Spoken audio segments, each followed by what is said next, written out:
أعوذ بالله من الشيطان الرجيم. بسم الله الرحمن الرحيم. وتلك حجتنا آتيناها إبراهيم على قومه نرفع درجات من نشاء إن ربك حكيم عليم. ووهبنا له إسحاق ويعقوب كلا هدينا ونوحا هدينا من قبل ومن ذريته داود وسليمان وأيوب ويوسف وموسى وهارون وكذلك نجزي المحسنين. وزكريا ويحيى وعيسى وإلياس كل من الصالحين وإسماعيل واليسع ويونس ولوطا وكلا فضلنا على العالمين. ومن آبائهم وذرياتهم وإخوانهم واجتبيناهم وهديناهم إلى صراط مستقيم. ذلك هدى الله يهدي به من يشاء من عباده ولو أشركوا لحبط عنهم ما كانوا يعملون.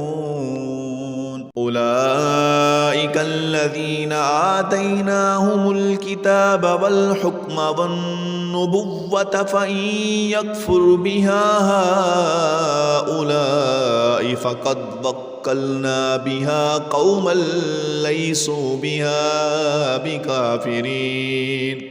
أولئك الذين هدى الله فبهداه مقتده. قل لا أسألكم عليه أجرا إن هو إلا ذكرى للعالمين. وما قدروا الله حق قدره إذ قالوا ما أنزل الله على بشر من شيء.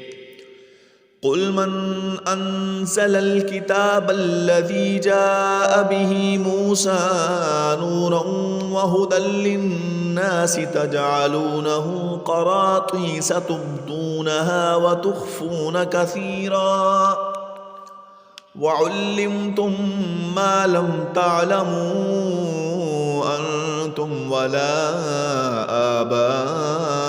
آباؤكم قل الله ثم ذرهم في خوضهم يلعبون. وهذا كتاب أنزلناه مبارك مصدق الذي بين يديه ولتنذر أم القرى ومن حولها والذين يؤمنون بالآخرة يؤمنون به وهم على صلاتهم يحافظون.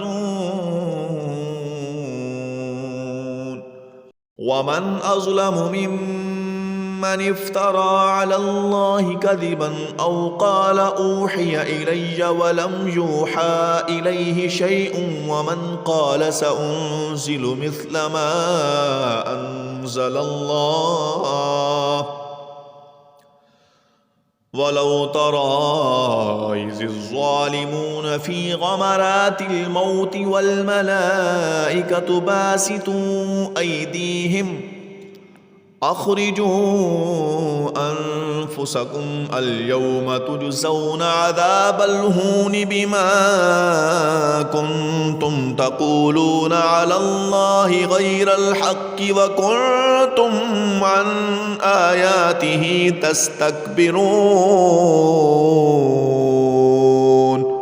ولقد جئتمونا فرادا كما خلقناكم أول مرة وتركتم ما خولناكم وراء ظهوركم وما نرى معكم شفعاءكم الذين زعمتم أنهم فيكم شركاء